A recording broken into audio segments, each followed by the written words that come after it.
Lyra, Johnson, Hayes, Present. Eagle, Hesse, Present. Wenzel Berger, Yang, Present. Pischler, Present. Benayeg, Present. Wajciechowski, Here. Council Liaison Wajciechowski. Council Liaison. Present. Right. Okay, we have present 6.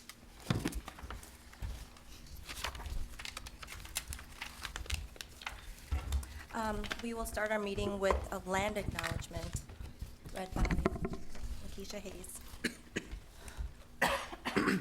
We are gathered here on the lands that were originally home to the Menominee and Ho-Chunk nations. We honor the Menominee and Ho-Chunk communities and are grateful for their stewardship of the land and waters. We acknowledge these ancestral grounds as sacred and remember the complex history of settler colonialism on these lands and the effects that persist today. We commit to a restorative and healing relationship of the original inhabitants and our community. Thank you, Lakeisha. Do we have a volunteer to read the mission statement? We do. Oh, Alex, thank you. The mission of the Diversity, Equity, and Inclusion Committee is to create a more welcoming, connected, and equitable Oshkosh by consciously including the richness and complexities of marginalized voices in its planning and function. Thank you. Okay, on to introductions. So, Angie, would we like to Yes. all introduce ourselves and then have Alex introduce himself to us? does that sound good to you? Sounds Okay. good to me. All right, I'll start. I am Angie Lee. I've lived here for 7 years. I've been serving on this committee this is my 3rd year serving. Evening, my name is Ashley Hesse. I been here along with Angie from the start, I believe, and welcome. Thank you. My name is Mi Yang, and I've been here since the beginning of the committee, so I'm glad to have you on board. Thank you. Good evening, I'm Lakeisha Hayes, and I have been a member of the committee since July. Welcome. Thank you. Hello, my name is Aaron Wojciechowski. I am the council liaison for this committee and coming around 2 years. Hi, I'm Juliana Benayeg. I just joined a few months ago. But yeah. And I'm Michelle Banky. I'm the staff liaison for the committee. And then I'm Courtney Jenks, and I'm an HR generalist. And Courtney has been supporting us with the meetings, so she helps out with roll and helps me take notes and make sure I follow up on things. Awesome. I'm Alex Pischler. I guess this would be my 7th year here in Oshkosh. I moved back here after I finished my, moved back here from the other side of the state when I finished my master's in school psychology. That was when I ended up taking my first career here in Oshkosh, where I served as a school psych for 6 years. I'm still technically a school psych, but I'm not affiliated with the district anymore. I kind of just contract out with districts throughout Wisconsin now. But I don't know, I kind of just had an interest in the work, kind of just from the time that I spent in some of the schools that I had. I had kind of some of the lower SES schools here in Oshkosh. So I got to see a lot of those things, a lot of the issues firsthand, and just kind of, and it's always been kind of something that's kind of been within me that I've kind of wanted to do ever since I joined the military and kind of got out there and kind of wanted to really just further expand those things. In college, I got involved in one of the, I think it was one of the international relations groups there as well for new students and things like that, that were new to the country, things along those lines, and just really, I don't know, I just wanted to see if there was something more I could do. Awesome. Thank you. Thank you. Welcome. All right. Next, we'll move to approve the minutes from our October meeting. I also move. We have a second. Second. Roll, please, Courtney. Thank you. Any discussion? Oh, any discussion? Seeing as none. Okay. Lee, Aye. Sabula, Not that they're- Hayes, Aye. Egal, Hesse, Aye. Yang, Aye. Pischler, Aye. Benayeg, Aye. Okay, thank you. Okay. Michelle, do we have anyone registered to speak to citizen statements? We do not have anyone registered for citizen statements or public comments on agenda items. Okay. And I see that we have a guest here tonight. Are we able to open the floor for unregistered guests, or? He did not indicate he was here to speak, he just came to observe. Okay, well, welcome.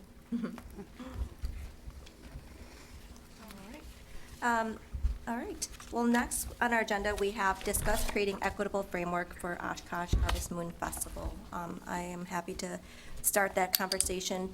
The reason I asked for this agenda item is because as planning has started for our Harvest Moon Festival, I really had to kind of pause and think about whether all the processes were done in a way that was equitable for all those involved.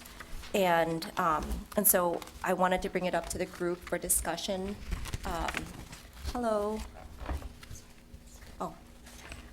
So I wanted to bring it up to the group for discussion so that throughout the process, there's transparency and there's input by the committee.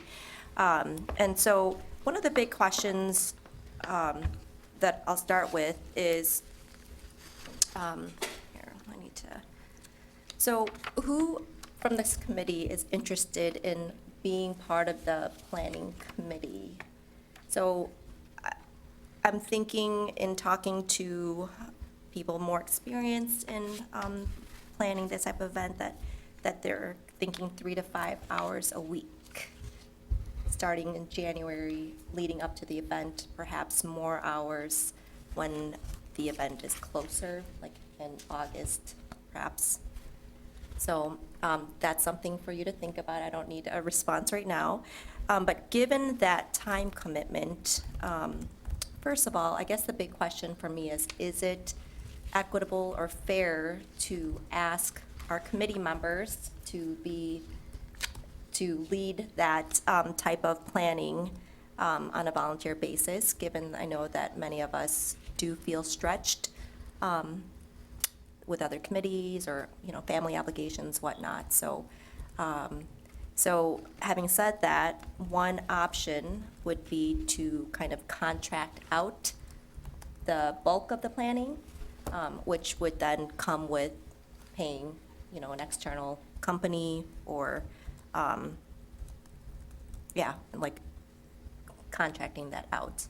And so, and Michelle, some of these are just questions, like, one, I know there's a budget that will be transferred from Unity and Community that Mark Roloff suggested or mentioned that could be rolled over. So would that budget then be able to be used to contract out and hire someone to help plan this event? So I guess that's my first question. Well, there is money left from the Unity and Community Fund. Actually, I just received an accounting of that within the last couple of weeks. I'm going to say there was about $4,600 or $4,700 Okay. in that fund. I do know that obviously, those funds are available for an event, and I, again, do know that Roloff did indicate that we could utilize them for this. If that is something that you guys are interested in contracting out, again, just to kind of clarify, I think the city is a sponsor of the festival, but my understanding is there were other community members and organizations that were interested in being part of this. Is that still accurate? I think, yes. Okay. I think there would be other interested people, but I guess coordinating, leading, organizing would be the bulk of the work. And just, I don't know, bringing it up to the rest of you of like, is this something that we as a committee think we can take on in addition to our regularly scheduled meetings? And, I know that we're kind of towards the end of our plan development and, finishing that. Yeah. I Just guess open it up. Mhm. I just wanted to ask, so it involves the planning, coordinating, but of what? Can you give just a little bit more information so that I can understand what exactly Yes, thank it would you. entail? I'm sorry. No, I should have provided some context for new members. So last year, we had decided as a committee that one of the first projects we would take on was a community event. And, we want this to be a community event that is free and open to the public, that offers cultural experiences, and that, invites all community members to be immersed in just different experiences, foods, arts, music, and, and make it, an event that's family-friendly and open to the public. We want extensive marketing around this event so that, it is widely attended, and it can be maybe an educational, immersive experience for those that attend.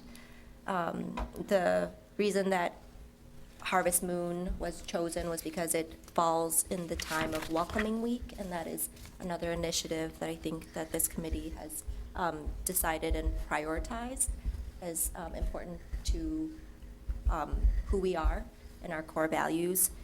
And that Welcoming Week falls that first week of September usually. And so we aligned it with then, and then Harvest Moon, has significance in a lot of different cultures, and so hence the theme. And I don't remember the exact proposed date, but it's September of '23. Do you remember the exact date off the top of your head? September 9th was the date that was discussed. Okay. And it's available, Riverside Park and the Leach are all available at this time for rental, and that would be taken care of the city. And having the city sponsor this event would mean that we have insurance taken care of, police, security, and other like permits, and some of those, I guess, more challenging hurdles for other private events, would be, mitigated a little bit through having a city. So I would imagine that as part of the core planning committee, a staff or like a city staff person would be involved. I believe Mark recommended working with our Special events coordinator? special events coordinator, Kathy Snell. Number one, to procure a location and then help work through some of those things. So Kathy works with all sorts of community events and is definitely the best person to assist at least with venue and some of those technical details that need to be covered, to ensure that we have all of the appropriate, permits, et cetera, and so on. Yes, she's been extremely helpful in getting some of the initial questions answered around permits and whatnot. And then as far as community, so I guess, part of my concern is, like, let's say we have a core group of DEI members or committee members that want to volunteer, and then some core community members. One, is this something that we would want to compensate? And even in thinking about some of the vendors, and, we want to be really mindful of like who we invite, or, the kind of vendors we want to invite that might help diversify the event and, increase exposure to just different cultural experiences and foods and whatnot. And I wonder, if we should create like a framework for some of the questions or ways that we might approach this so that it is fair for everyone involved, so that it's not overburdening for anyone. Yeah, so I'll leave it at that. Angie, do we have any idea of other organizations that might be interested in involving with this event? Yeah, so initially I approached Oshkosh Healthy Neighborhoods, thought they might be a good partner, and plus with, like if we want sponsorships and whatnot, it's probably prudent to also have a nonprofit partners as a fiscal sponsor. They, respectfully declined because they don't have the capacity within their staff, within their paid staff. So they declined that invite. Oshkosh Area Community Foundation was approached as a fiscal sponsor, and they're no longer providing that service.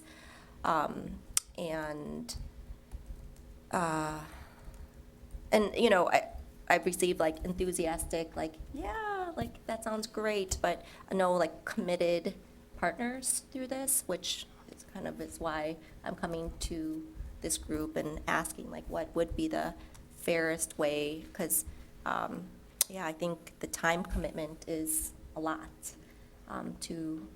for a small group of people to shoulder. Yeah, I think it's important to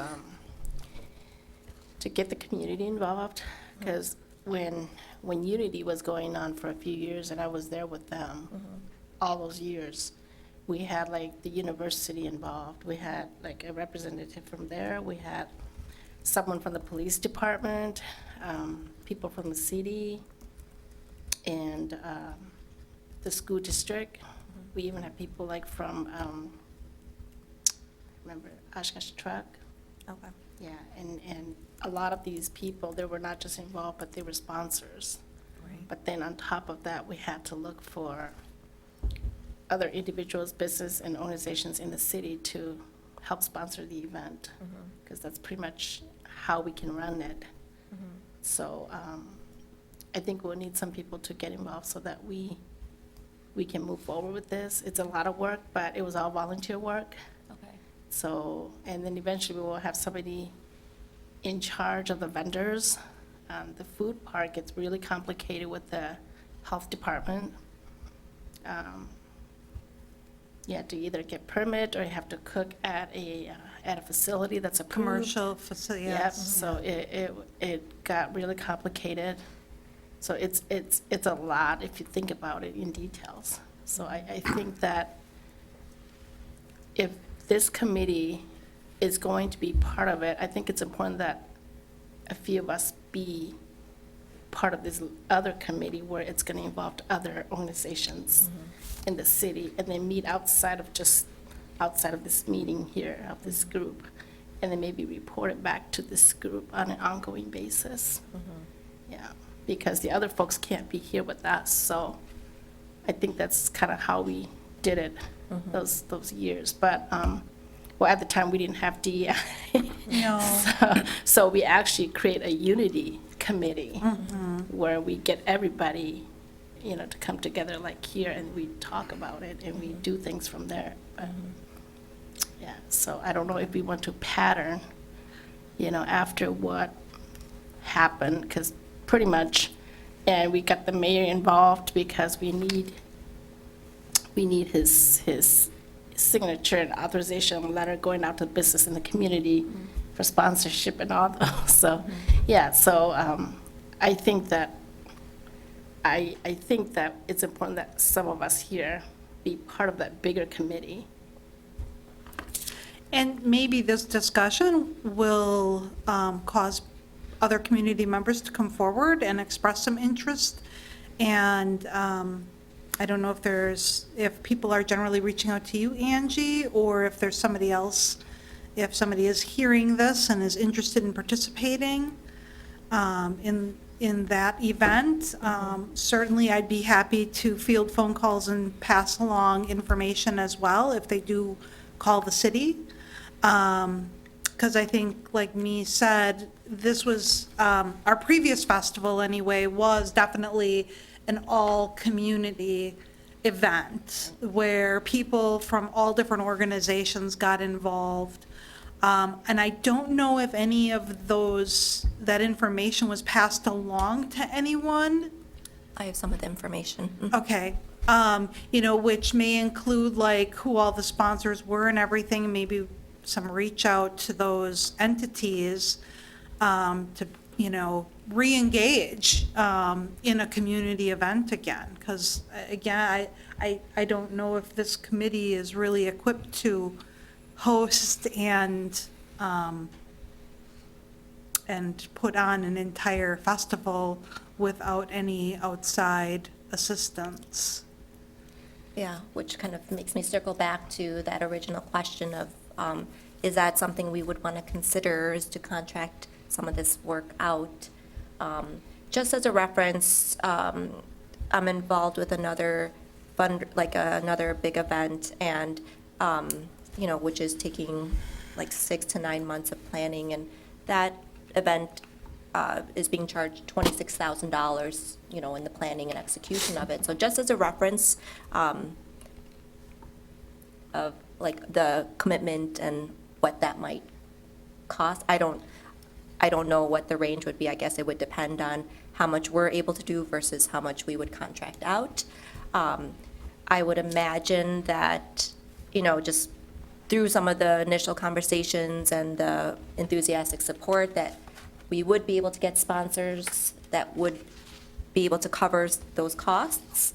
I don't want to sound overconfident, but I do think that, there are enough, Oshkosh is such a generous community, and I do believe that some of those costs or all those costs would be covered, and then some. But I think as a committee, we just have to decide if that's something that is within our, bylaws or whatnot, if committee members can get paid for outside work or whatnot. That does get a little complicated when it comes to paying people. It's one thing to pay a vendor of an existing organization, who provides services, but to pay members of our committee might become a little bit more complicated unless they're already an independent contractor of some sort that does this type of work. Again, I can tell you that the budget was nowhere near that amount in the previous festivals. Most of the work was done by volunteers. I won't pretend to know a lot about the Unity and Community because I was not personally involved.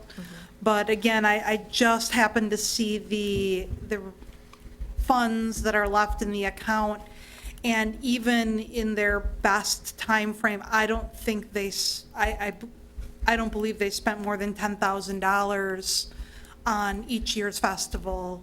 And I have no idea where those costs went. I don't know if Me has any more information about it than I do. I can certainly look and find out how those funds were collected as well as how they were distributed, but I don't at this time know. Angie, if I could just offer my thoughts. So this is, I do a lot of this in my job now, specifically like event planning support and things like that, cultural events. But I think in our role, kind of, one, I'd be happy to help in any way. But I think some type of separate committee with members from this committee and getting people from the community might be a first good approach. The way I see it is, you're going to need sponsors, and maybe this committee could be a sponsor of that event, and that's kind of how we contribute some of our funds, whether that's helping pay for vendors, food trucks, things like that. I'm not sure what all details have been thought out for this specifically, but I think that it needs to start with gauging interest from the community, and whether that's like our Facebook page putting out, an interest form if anyone's from the community is interested in being on this planning committee, One thing I can do also is at our next council meeting, bring it up during our, like our council reports, our committee reports, and just kind of feel that out there for people who are watching at home. So yeah, I'm just kind of trying to think of some planning ideas and how we can do that. But I think a separate committee made up of members from this committee who are interested, and then community sponsors, things like that, would be a good first approach. Does anyone know the impact of Unity in Community? Like how many people attended and? I think we had roughly around 500 each time. Okay. The attendees seem to increase on the second and third year. Okay. Yeah, we had it at Leach, and then we had it at the, what's that big place in downtown called? The convention Yes, the center? convention center, yes. We had 2 years in a row there. It was really nice being inside versus being out in, you know, by In the beach. elements. Because weather problem. It was also in like April, though, if I recall, Right. which is not the best weather month in Right. Wisconsin. And September can be unpredictable in Wisconsin. That's very true. And I think, Michelle, if you have access to those paperwork that Unity may still have available at the city of Oshkosh, maybe you might want to pull out those committee people in there and maybe contact them. Yeah, let me see what I can find. Honestly, I thought most of it was handed over to members of this committee, but maybe we still have a lot of it. So I'm happy to see what I can find from who was participating, who some of the sponsors were, and anything that we can, I guess, use to start gathering a group back together that we think certainly would be interested. I think there's a lot of members of the community who would be interested in being part of this and sponsoring this type of a cultural event. I agree. As I mentioned, I think anytime it's come up, I've gotten really enthusiastic, like, yes, that sounds great and whatnot, but, the But the details. time commitment, I think, is what you're saying, that, Right. you need people who are committed, who can take some time and work on this on a regular basis. Yeah. Are we at the initial stages of this planning process? Like, we have the idea and a vision, but not anything else? Is that where we're at? I only asked because I didn't know if this was previously, I thought it was previously scheduled for sometime this year, but then moved to next year. Yes, it was brought up earlier this year in April, and I think there was a push to try to have something in September, but, with the timeline, it just didn't work out. Okay. And, so it's being brought up again. Okay, but nothing had actually been formulated at that time? There's, The hope was for this year, but Yeah. realistically, it couldn't be accomplished? Mostly, I think, Angie's vision and that she shared with us, I mean, that we want it to be culturally diverse. We want to involve different types of sponsors and vendors, including food and entertainment and things that we think the community wants to better understand. And there's a lot of, I think, culturally diverse organizations that would be happy to have a stand, and share more about themselves. I'm gonna jump in because the way I recall, and it doesn't matter if I'm correct or not, I'm just sharing what I recall, Saida did come to us before she joined the committee with this idea, and I think we said, yeah, that's a nice idea, it's great. We rallied around the concept and thought you could pull something together. But the way I look at this is I have a problem yet again with how this is going about, in the sense that if I just try to stay really narrow to the mission, to our purpose, and to all this stuff that we're still struggling with, codifying and getting on paper, in the next section we'll discuss some of this, I don't think it's really our place to lead. I think we can sponsor, such as Aaron said, and we have some ideas how to proceed.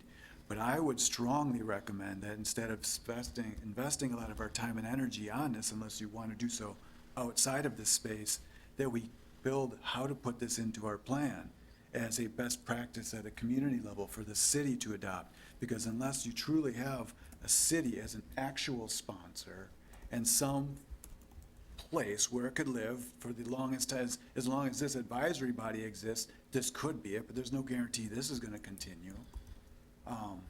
I just think it needs to be absolutely solidified in this document.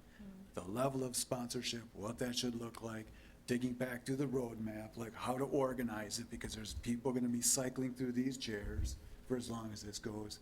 And I would be far more interested in using our time to make sure that this is something that would sustain itself to the fullest extent possible, so that when you do go through all of that hard work and soliciting others to not only finance the event, but participate in it and commit their own volunteer base and find a time and place to do this, that asks a lot of people, and there's a lot of structural things that need to shift. There's so many baked-in annual events everybody does all the time. We're trying to reinvigorate something new. I'm not saying we shouldn't, but that's where I think it would be perhaps time better spent to some level in this body, outside of this discussion. But I think if there's a way to think through how to get a separate committee going, fine. If we want to target next year at that time, personally, having done enough events, even when you have a solid base of support to work with, it's still darn near 6 to 9 months, and you wish you would have started it the year right away, because you just never do. And it's literally an ongoing annual process, where again, in my opinion, it would be a great thing for this particular person who is yet to be hired within the city function as a DEI perhaps advisory or committee person, or I don't know, like, what do we call that? But I don't know. It needs to be held by the city. And I would advise that we structure it in a way that there's some onus to do so as a best practice, if we have to couch it in that, as a way to achieve our goals of bringing about a more welcoming community. I'll stop there. I think you get my point. Thank you. Well, any other discussion on this? I think that might be a good segue into our plan development, unless anyone has anything else they'd like to add around the. So where are we at? There was no next steps or what we would be doing. Like, we've discussed it, but is this just tabled? Are we still moving forward with a subcommittee of this committee who will be a part of the larger planning committee for the event? It feels like it was just left undone.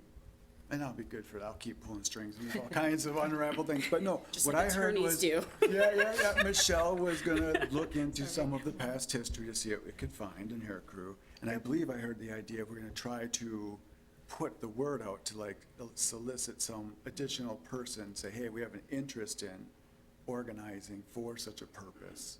And then, but I don't know if we have to make a formal motion, which most likely would be appropriate, I think, but I don't know, to just decide what the next steps would be. Well, I Or do you think- want to come back? I think in this case, I think we originally went into it thinking that there was a committee. It wasn't this committee, but members of our committee were part of that committee. If the scope of that is changing, I think, let me first see what I can find from the previous events that the city was involved with. Because I agree with Councilmember Wojciechowski that this isn't something that we intended to be a city committee per se. This was something that the city wanted to assist with and sponsor. But I don't know that we're equipped at this time to staff to put together a event as the city or this committee. But I think there's opportunity that we could still make this happen with again, a separate committee that some of you may be involved with and other community members. I think if we can re-engage those who were part of the Unity and Community, I know it's not the same event, but I think it has a lot of similar concepts to it, that we could potentially put together a strong community committee that could help make this event happen. Yeah, I think not to throw another needle in, but to go off what Ashley was saying, I think the larger question to this is, what is, again, the purpose of the committee? Is it one that plans events, or is it one that encourages and, sponsors events? And I think there's a key distinction there. I think I kind of see it mainly because if we don't have the capacity and time to be doing this, and, you're doing it pretty much for free, what are other ways that this committee can still encourage that? And that's why I brought up the suggestion of being that sponsor, almost like as if someone in the community has an idea to do some type of, diverse multicultural event, they can come to this committee, maybe ask for sponsorship or funds, and maybe that's a way that this committee can be involved in the process. But I think just seeing the lack of capacity we have, and not completely done with the strategic plan, I think it's almost that we shouldn't be taking it on. But again, it's ultimately the committee's decision. So let me come back to the next meeting in December with whatever I have found. In the meantime, I will actually reach out to Angie, since I know you've been spearheading a lot of this with what I find, and again, see if we can potentially reengage a committee that would be interested. And I know there were city members, city employees who participated in that committee, but not as city employees per se, but more as community members as well. And that was something that they were also passionate about and may be interested in reengaging. Okay. And I'll also reach out to people that I've already talked to who has, that have shown interest in helping or supporting in some way. But again, I thought it was worth bringing up and kind of questioning and creating that foundation. For anything that we do with this committee, I think it's important to always kind of think back and think like, are we overburdening, those that are already marginalized or burdened or whatnot? And so I think that's something that, I'd like to, keep at our core of, thinking and being really intentional about this in every step. So, can you add it to our next? I will month's put it agenda? on the Okay. next agenda. Touch base. Yep. All right. Thank you, everyone. Any other questions, comments? Thank you, Lakeisha, for Doing what I do. asking for that clarification. Yes, no, I think that's good. And thank you, Ashley, for setting. Anytime. All right, next on our agenda is plan facilitation and development. So we had asked that members of our committee review certain parts of the document. I'm gonna pull that up right here, and Michelle, I think, printed it out for us as well. We did, unfortunately, it's in black and white, so any yellow highlighted areas are not obvious, since I don't have a color printer, FYI. Oh, good. Let me, So I believe it starts on what would be page 6, under the executive summary. I'm sorry, what was that? I believe the highlighted portion begins on what would be numbered page 6. It's not, but it's under the executive summary section. Okay, thank About you. what else we should include.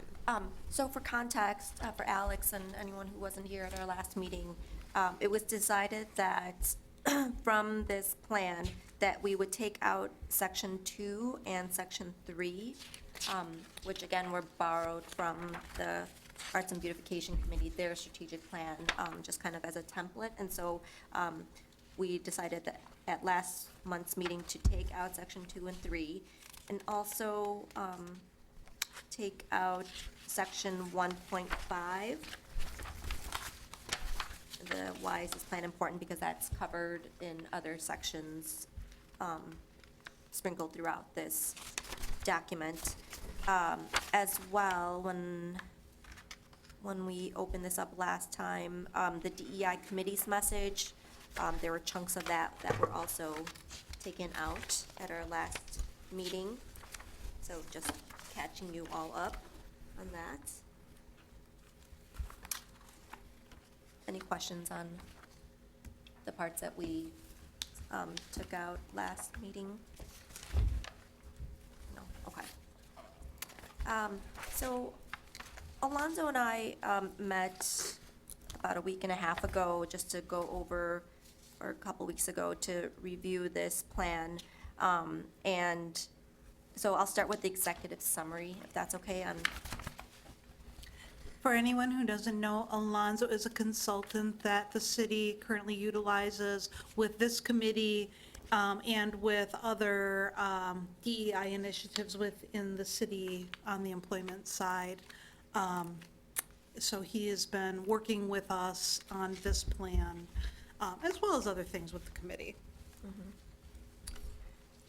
his suggestion under the executive summary was to just take out those, the italicized parts, which just restates part of the ordinance, just to simplify it.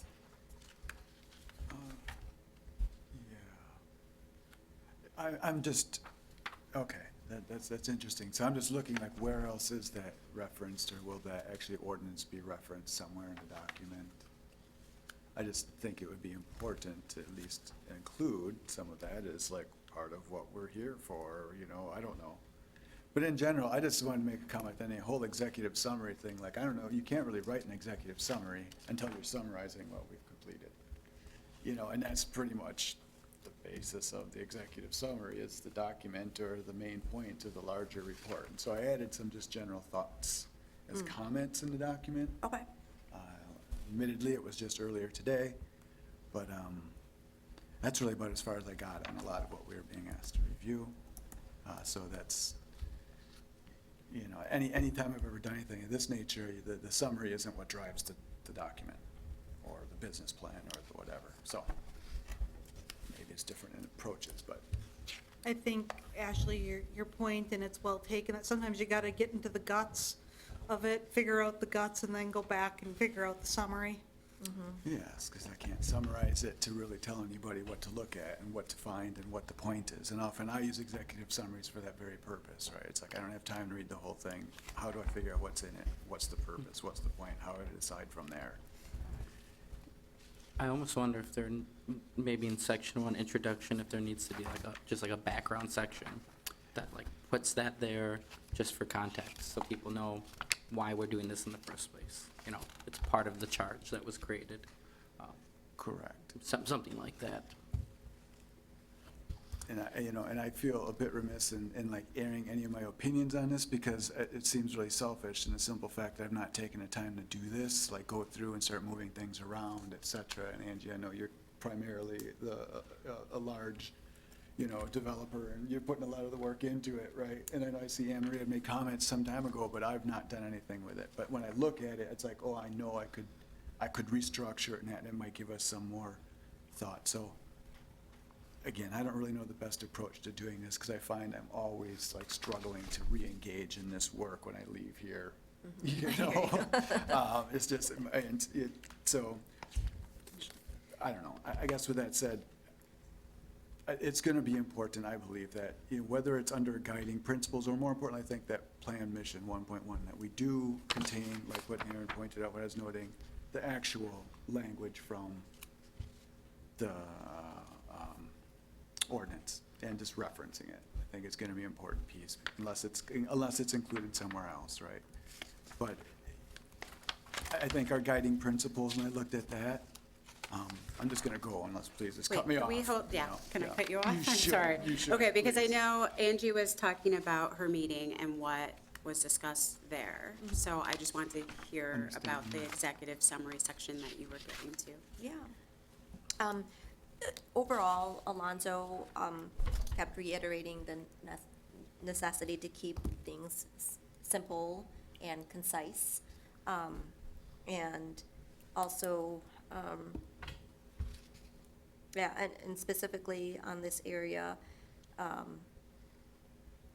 think the one, within 1 year of creation, report to the city manager and common council, because that timeline has passed, that perhaps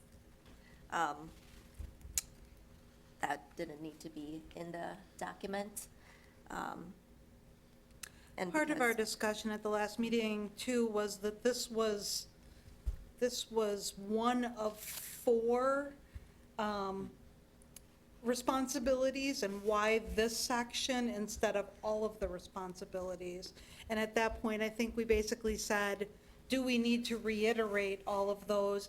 And if we make it too long, are people going to read it? So I think that's kind of where the simplicity came in, where if, how do we make it readable, understandable, and attractive for people to spend time so that they understand what the committee is doing. Yeah, well, I can appreciate the understandable part, but unless we can try to translate it, make it more legible, you can have the actual language and then summarize that into very simple terms. But I am a strong advocate of, transparency and letting people know this is what it is. And if we're ever gonna get to the point of trying to convince council or whoever's sitting in those chairs that we need a diversity coordinator within the city, I sure as heck don't wanna give them a document that excludes all of our charge. And I think it's important personally to repeat that as often as possible, because there's a ton of work that needs to be done. And I don't want to diminish the value of any of this. It's just contextualizing it is what I'm hearing. We can share this and then contextualize it, but this is what we're focusing on, this part of our charge of all of it. So maybe we reword it, I get it, and he's right. Executive summaries, keep it simple, keep it understandable. Sorry, I was just gonna say, I'm just agreeing. I think part of the also purpose of that is to give people, kind of a context of maybe the barriers of what this committee's working within, or like the frame with what they're working within. Because I think a lot of it's, you'll hear from the outside perspective, who doesn't really know, is like, why aren't they doing this? Why aren't they doing this? And I think it clearly states, well, this is kind of what the committee is confined into, which is why the plan is the way it is. But I think it's also a reminder to when council reviews this, because, it might not be the same people who first passed this once it gets to council. So I think it does serve as a good reminder to new people who are reading this, why we're here in the first place. So it sounds like that it should be included, it does not have to be in the executive summary. If I'm going back even further to a meeting where we had the joint meeting with the city council members, there was also a discussion about the use of the ordinance and what exactly they were looking for with our strategic plan. And so we had built off of that, saying that, yes, having that ordinance information within it is great. However, we don't have to have it as, it can be the ordinance information. It does not have to somehow be magically and eloquently incorporated into something, because right now we're working out our strategic plan. The ordinance is a part of that and should be mentioned, and that information can be provided, but it doesn't have to be within it. Like Angie was saying, within the executive summary, it doesn't have to be reiterated. It may need its own section of like how we were created, what gives us the power and ability to do what we're doing. Which seems like we move to the next section, an introduction, plan, mission. I mean, to me, it was just slide it down, but whatever. And again, the executive summary, we have nothing to add until we have this mapped out, in my opinion. So Is there maybe, additional information that you had wanted to say about that executive summary? Because I know we all keep talking, but yet you haven't gotten past the point of removing that ordinance information, the section 1. I agree with what Ashley said, and, that, I obviously added it initially to the original document because I thought it was necessary for the reference. And, Alonzo is a very gifted consultant, and it was something that, I thought, if he suggests that it might not be helpful, then I'll go with that, but that's why we're here and discussing it. But if, ultimately it's our committee's document, and so if the consensus is that we do keep it in there, then I'm perfectly fine with that.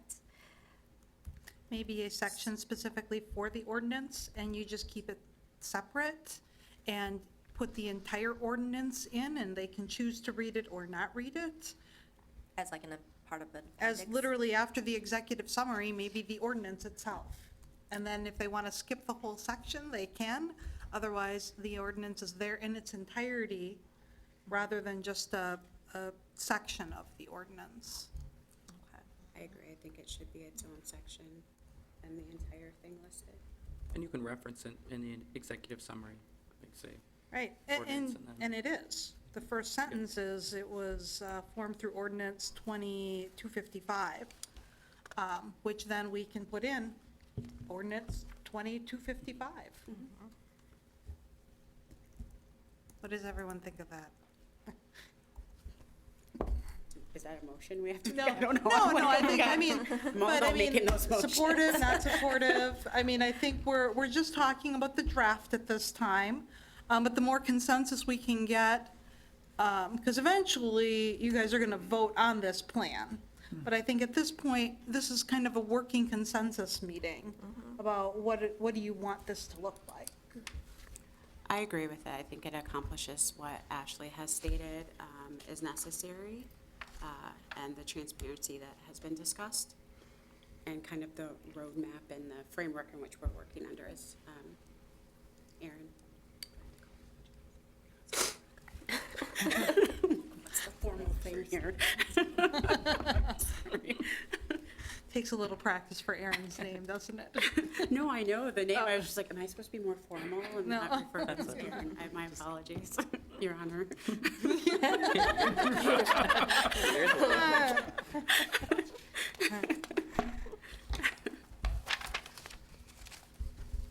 Okay, so, for consensus, we'll move the language around the ordinance into its own section. And put in the full ordinance. I'm putting the full ordinance. Okay.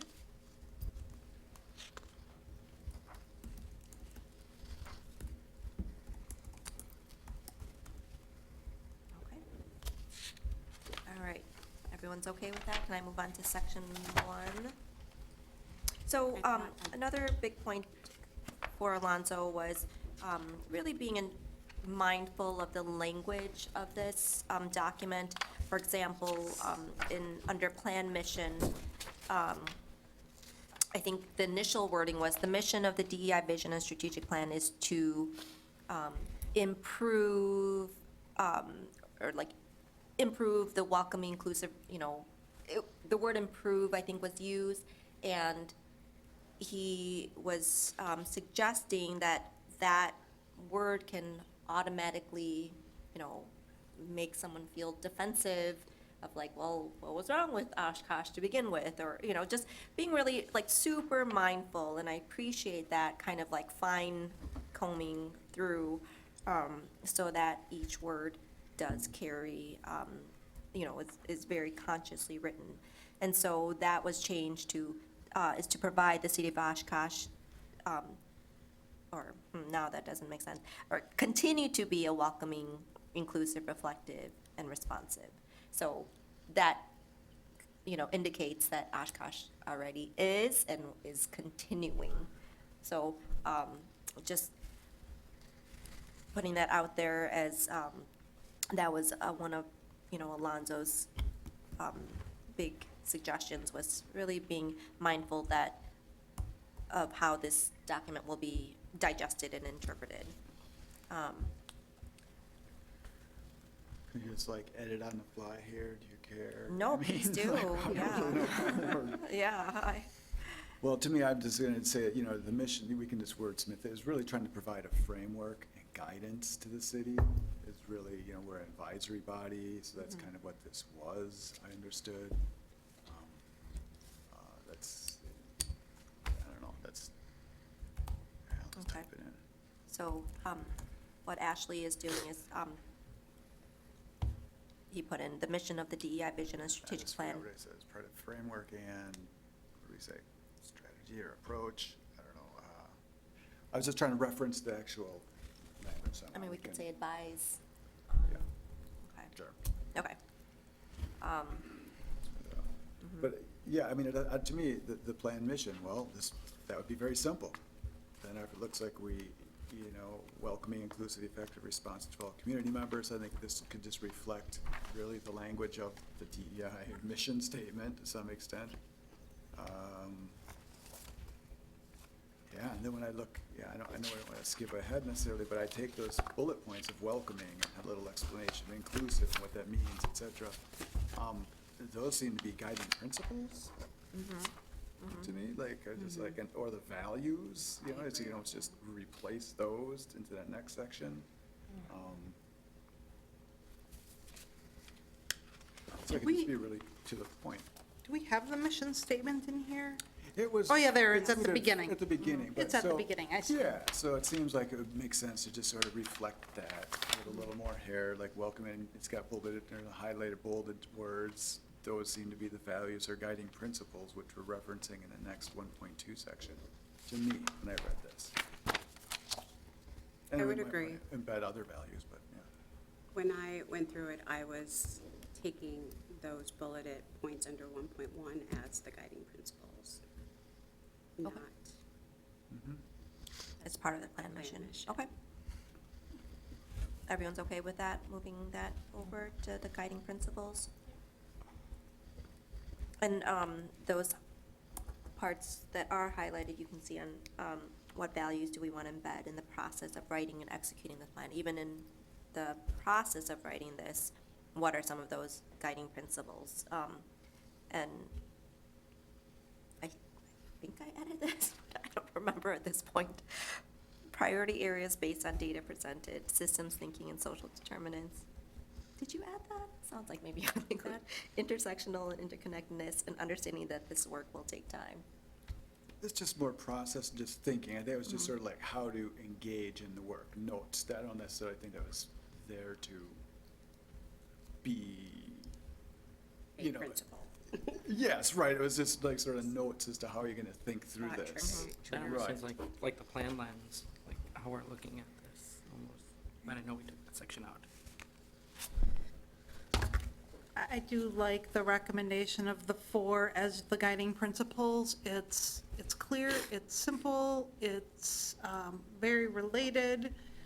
And again, sometimes keeping it relatively simple and focused on those areas, I think that would look nice in that section. And so those, to me, when I'm reading the initial, the priority areas, systems thinking, intersectional understanding, those 4 statements there. Again, if I just move down into the document and I see that whole section 1.3 was literally struck from the document, but yet I understand some of the reasoning behind it, but it seems like there still is room for something similar in nature. That plan lens, to me, it was like, it might not be the right terminology, but I do believe that we need to, those priority areas are based on data. I think it's an important statement to make. Like, yes, we developed this with kind of those things in mind, so whether it's 1.3 is reinserted as what we were thinking, I don't know, there's something more eloquent to put in there, but, I like that it's systems thinking and social determinants, like that there's rational thought behind this, there's reason behind it, I don't know. And that, you're also, that the work takes time. So I don't know, I'll stop going ahead if we don't want to necessarily, but yeah, I'll wait. So I think you're recommending maybe that those 4 are your Yeah. plan lens? Essentially, as a replacement, there's something in that whole next section I need Which to air. section? The next one, 1.3. It was completely struck, all the language in there, and I just want to talk about it. And so maybe those initial points could be somehow inserted in this next area, which isn't removed. So I'm going to suggest we reinsert something there. Into plan lens. Yes. Plan lens, not the part of guiding principles. That's how I It was would- originally separate. No, I'm just saying, like, now that we're discussing it and realizing the importance of it, it is part of the guiding principles that with every, to basically encourage the view of our daily lives or actions through a lens of DEI. Like, that's kind of the guiding principles of this committee, is that we're looking at every step, every decision, every action taken through this lens of DEI. And so that's part of to be welcoming, inclusive, reflective, responsive, and viewing through a lens of DEI, all actions, in my opinion. No, that's why, to me, I'm trying to find a way to work that back in, and whether we kept the guiding principles just as simple, but behind that, I'm thinking that next section might be more explanatory, or we do include it all into a guiding principle section. Because it matters not to me, but I think there's certain aspects that were removed that I think really speak to this very need. Like, because of these, what do we want to call it, legacy of institutional racism? Is that deemed too hot as far as language? Is that going to be, or is those accurate terms? Is it a matter of perspective? Like, fine, we can debate that, but there's a simple reality here. Demographic shifts, those are simple, factual realities. Like, let's see. So I would like to kind of keep some of that in here, because it is the reasoning behind or a way to get and achieve those guiding principles. Like, if that's what our principles were guiding our work, we look at, like I said, the plan lens. So I don't know. I'm just wondering what can we do to reinsert that in this? I think maybe something we can think about is who this document is intended for. I mean, we know that it'll go to council, and, but beyond that, we talked about at our last meeting, having this document published in a way that is accessible to anyone in our community. And while, I think the plan lens is important, and that was taken from the Beaverton, Oregon plan, which, I don't know, some might think that on their DEI journey, if you will, maybe further ahead than us, so there is common language. And so when institutional racism is used as a term, it might not be as triggering for some people. So just thinking about the audience, and I think that was another big point of Alonzo, is like, will someone read this, legacy of institutional racism? And again, like, Yeah, Yeah, I could respect that, but part of Yeah. me, since we're discussing it, doesn't care. Because that's the whole point of this document, is to point out, things need to shift. Here's the recommendations, here's some of the things we're responding to, if we want to strike. So, I don't know, we need, in my opinion, I would advocate we just reinsert this. We have very specific demographics for Oshkosh. If we need to talk about the disparities, within Wisconsin, and specifically, fine. If people need more evidence, I don't know. But I do believe this is, I don't know. There's some important language in there, some important just realities that need to be, that's just a reality. I don't know. I agree. So I agree. I don't think it's I don't know, and our life experiences will give us different degrees of sensitivity to these areas and these realities, but I don't know, I think we need to include it. My apologies, when I previously stated the plan lens, I was only looking at the very first section underneath the heading.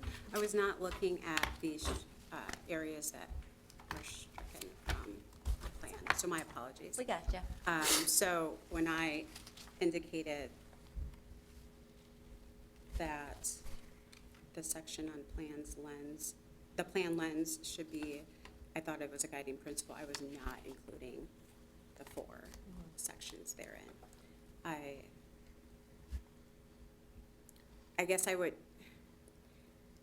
agree with Alonzo in that if we are able to,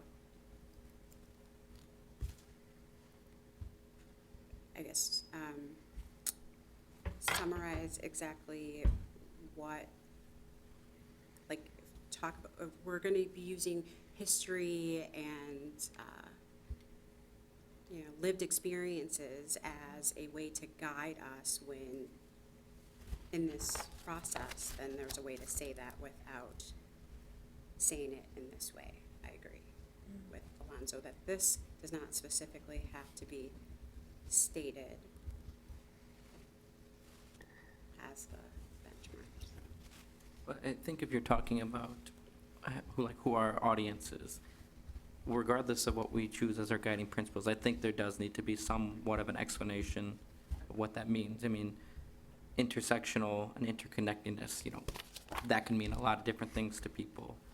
I think at least how we view it, how that works within the frame of this plan, and maybe even defining the word, because I'm sure there's lots of people who don't know what intersectional means in this specific context. So I think if we want people to know what our guiding principles are, they need to have kind of a little bit of an understanding. And then my second part of this is where this elements of the strategy, that whole section fits in. Are those additional guiding principles? Are those, where does that fit in all this? Yeah, good question.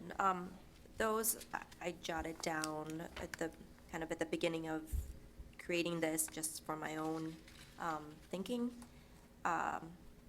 And I thought maybe at some point at our committee meeting we would talk about this, but I don't think it fits in or it's as appropriate now. So I was planning on taking that out. Yeah, I mean, I see it from both sides, right? I think putting this plan into context is extremely important. We're not a committee, like a feel-good committee, like this is the work we do because it feels good. No, it's like there's health outcomes tied to this work. There are, like lives that, where safety is concerned and, at the very, some of those basic levels of safety and health and emotional, mental well-being, all of that. And so, I mean, to Ashley's point, why wouldn't we put it out there, right? Like, this is the truth, the data, the research, everything points to these disparities. It is hard to digest because it is so gross in where we are, right? Those disparities should make us kind of feel uncomfortable, or at the very least, make us feel uncomfortable. Well, I don't know how to make people uncomfortable. I just get a little surly at times, so I do apologize. And it's just my opinion. Well, no, I hear you, Julie. But I do agree. We can find a way to reword it. I guess I'm just saying, instead of just striking everything from the document, maybe let's just try to find a way to really make it relevant to this community. Just because we drew it from Beaverton to hold the space and the ideas, I think is very important, but it's up to us to make it relevant and speak, people are polite, we're nice, okay, great, I can do that. We're the Midwest. That's We're right. nice. But I want to be truthful to that point, Midwest nice filter on this. Well, so I can be respectful in all those ways, and I do intend to be, but I just think it's important that we have this section somehow maintained. And I know it was kind of decided, it could be a little touchy, so it was kind of removed, but I do think we should just maybe focus on filling it in with something that reflects those basic concerns. And, okay, thank you, sorry, just one more point. If I may, I would recommend we tie this just to the social determinants of health. And those fit the strategies of the strategic plan of the city, and/or put the strategic plan, the big, 7 kind of pillars within the strategic plan of the city. Use those maybe as the headings, and then so each one, here's some background information we know from the census, from our housing studies, and all the reports that were shared this last go around. That contains a lot of information. All those documents did. So that would be my suggestion. I remember talking a lot about this in the past. I would want to tie it back to the strategic plan in some way, and drop maybe those sections in there for, again, a lens and what we're looking at and why we're making these recommendations. It helps contextualize it. So that I understand, I apologize. No, maybe completely talking senseless. No, so- you're not. I'm getting it. So, again, are we at the place where it is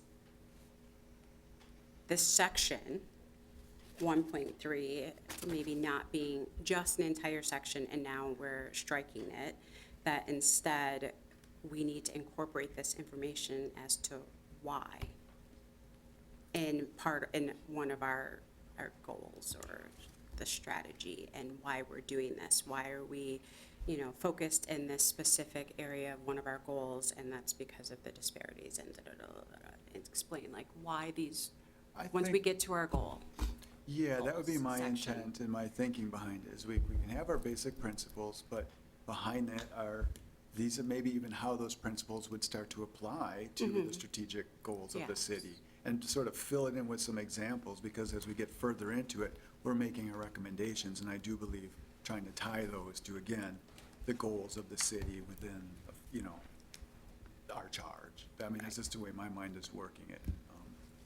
Right or wrong, I mean, I'm open to all kinds of ideas, but I think that would be a way to insert something meaningful, because we're asked to provide data and back it up, give examples. What is the issue? If there's, institutional racism, we don't have to call it that, but, well, these are some facts, and how housing plays out, how economic mobility plays out, about incarceration rates and how that plays out, whatever we're talking Right. about, And then, But, yeah. but finding a way to tie it to that strategic plan, I think it's a strong, it would be a good thing to do. For those here who might not be too familiar with the strategic plan, and I know obviously those who've been with us from the beginning are probably more knowledgeable about the city's strategic plan.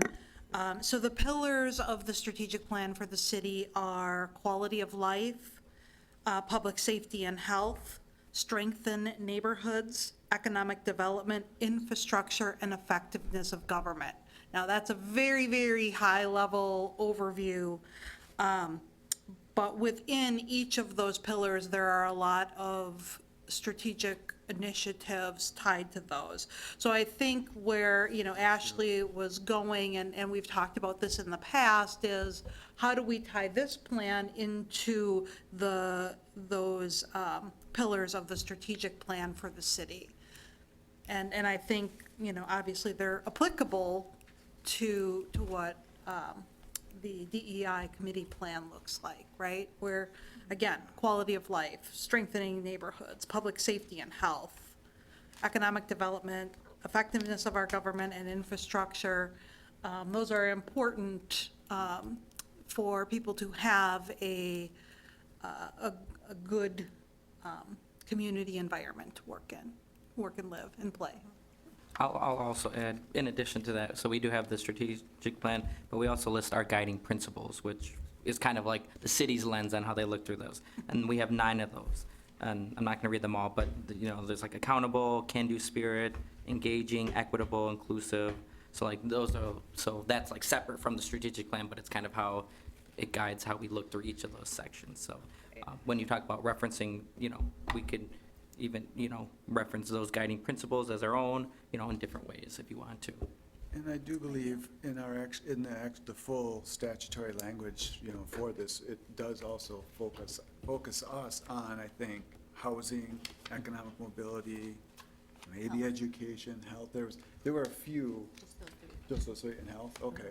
So, even if we just take and overlay those 3 perspectives on any aspect of the city's strategic plan, that, again, might not be the right approach, but it seems to help contextualize a lot of this.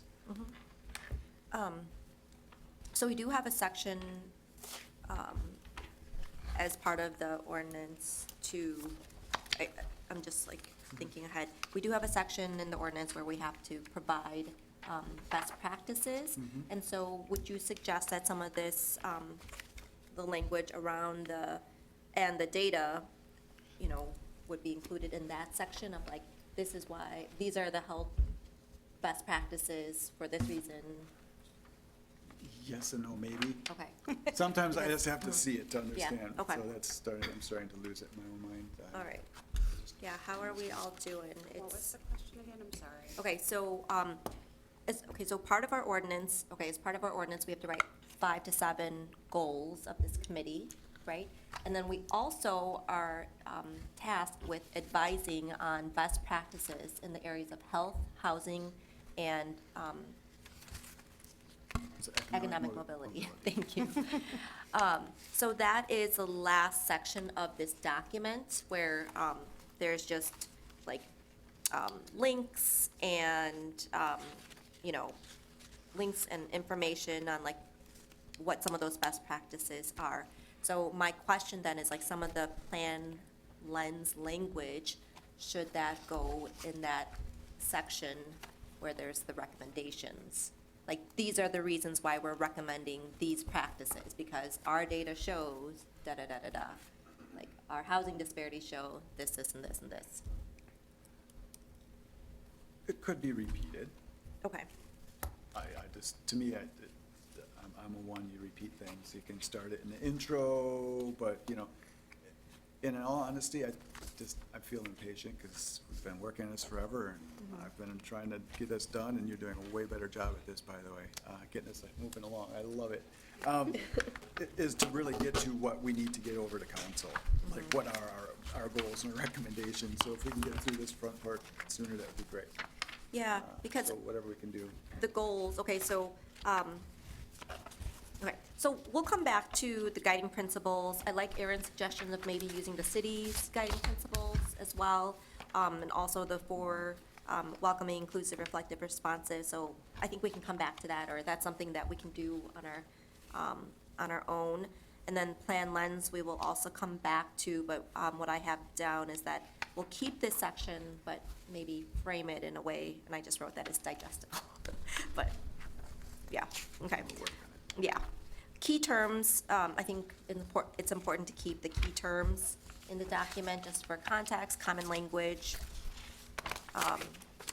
And then, now I'm flying through, section 1.5, public engagement. So, this is the section where we're saying that we want to represent, diverse voices through this committee. And I guess for me, there's data, but then there's also like anecdotal data that has informed my decision-making. We have not held like formal listening sessions as a committee, other than guests that have come, to speak on their organization or their, area of expertise.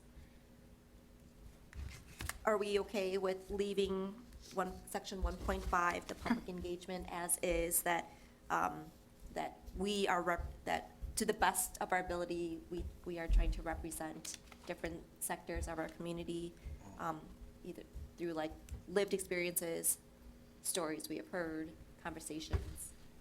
Well, in all honesty, I didn't look at that because it said highlighted areas, so I was really only Oh, okay, focused on sorry. responding to the highlighted areas. And I know I got us a little off track, but just, that's, I don't know. Okay. Not that we shouldn't, I'm just saying. No, Because the next highlighted area was down in goal number 3, so I don't know. Page 20 something. I Yeah, feel like it- so I don't know how really we want to proceed. Do we want to keep going? Angie, just real quick before we move on, this is more of a note maybe. Real quick, going back to key terms, I feel like it would be important to put intersectionality in that section. Okay. If we're gonna If we're gonna use it? keep that, yeah, if we're gonna use it.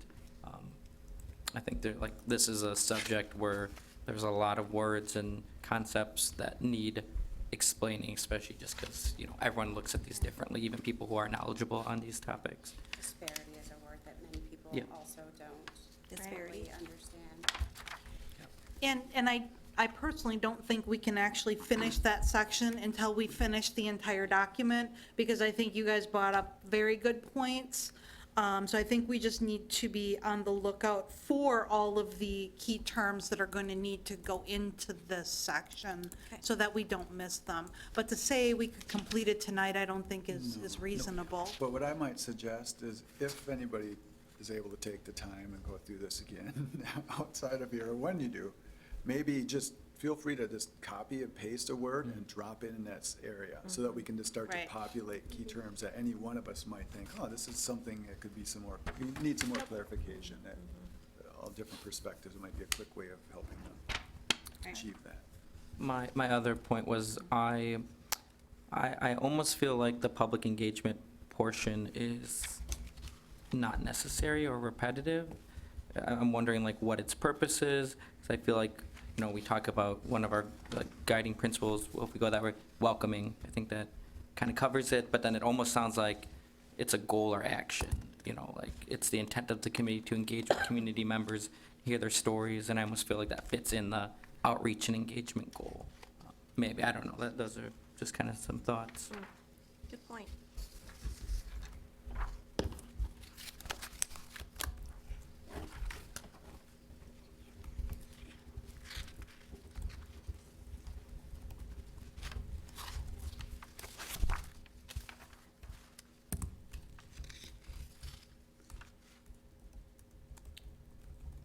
Any other thoughts on public engagement? Take that out.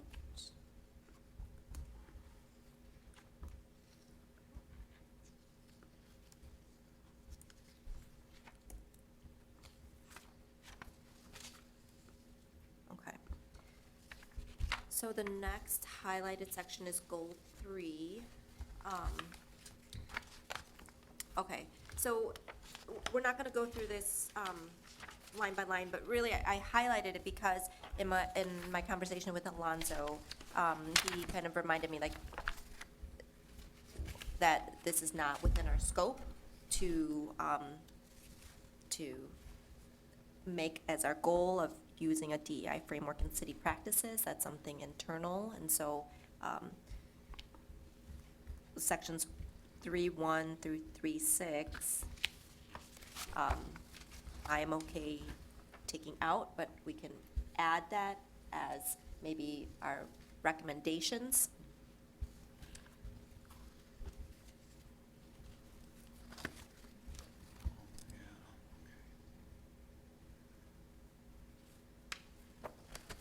So I'll give you a minute to look through that.